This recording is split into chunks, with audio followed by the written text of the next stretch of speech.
So Furballs, huh?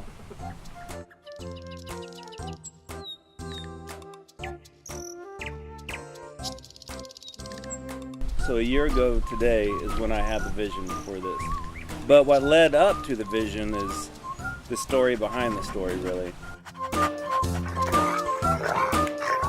It's funny how everything came together and fell in line. Boy, it's probably like early October. I sat down one weekend and I wrote out these goals of things that I wanted to do. And I had to figure out a way to achieve those goals and make the money and make the capital to do these other things. I had hired a person who started to work for me. He introduced me to a book called App Empire. And through reading that book, it just had the ideas of generating apps for the iPhone and the iPad. Sasha was sick one night. It was actually a year ago today. Sasha was sick. She was coughing. I couldn't go to sleep. So it was like 2 o'clock in the morning.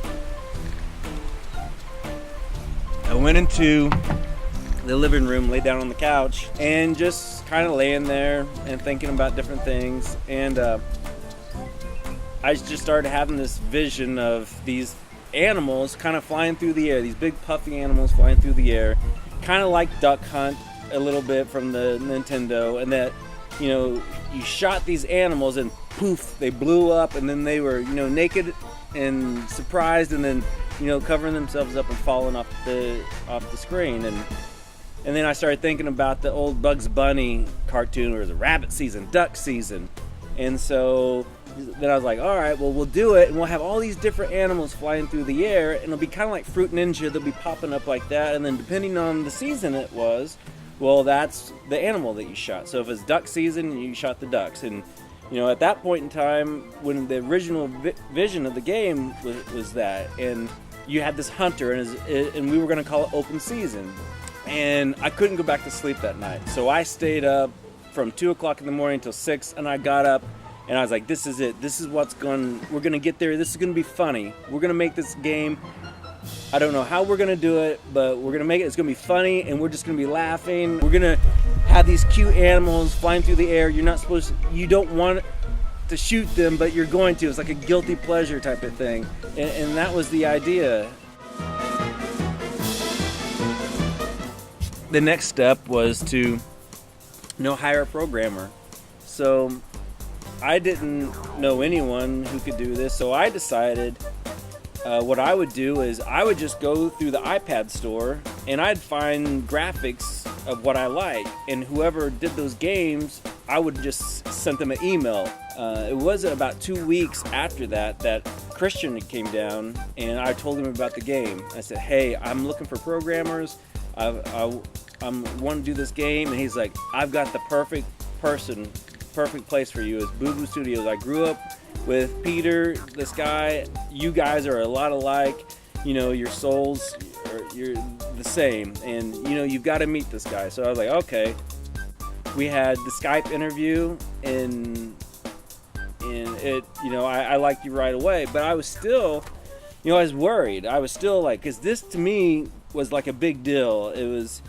This was my baby. And I was like, to put this in someone's hands who had never did a game before, it was scary. I was like, I was going back and forth whether I should use Boo Boo Studios or use another programmer out there.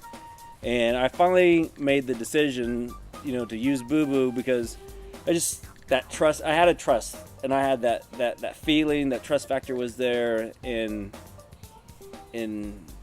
I'm so happy and grateful for that.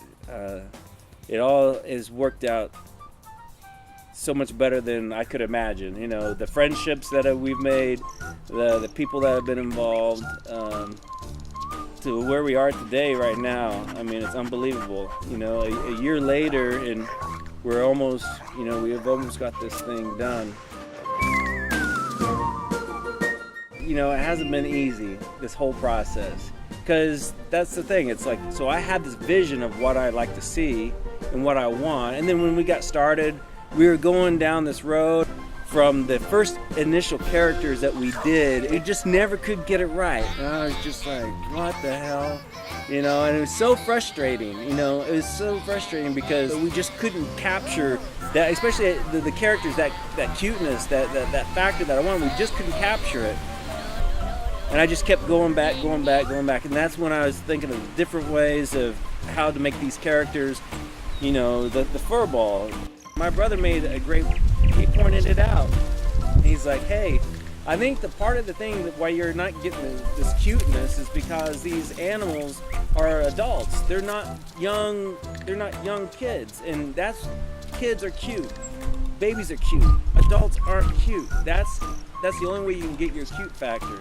Let's just make these animals without blowing up, just cute, and let's just go from there. And then once we did that, it happened. Then that's when the magic really started happening.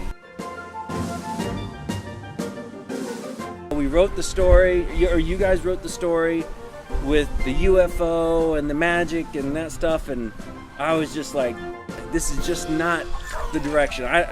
You know, this is just not how I originally had imagined it. We all had a meeting, and then we were just to try to figure out the story because it just wasn't fitting right with what I wanted to do. I still remember this vision. I was laying in bed and have this idea of these animals taking an air compressor and sticking it in their belly and blowing themselves up and then, you know, bouncing around. I mean, and that's the thing. This has to be funny. What is silly? What is funny? And that whole idea I thought was funny. We all agreed on it, and we were like, whoa, you know, these animals could go and steal this air compressor from the tool shed or whatever and do this, and then that's how the whole story kind of came into play. Since then, everything has turned out better than I imagined. The characters are so much better than I originally envisioned them. The screenshots, how we went from a shooting range to the carnival, adding all these mini games, doing everything. It's amazing. It's like magic happening right before your eyes, and I couldn't be any more grateful. So very, very blessed and very, very lucky to have the people that I have in my life, and for you guys making my dream come true. You know, making my dream come true. So very grateful.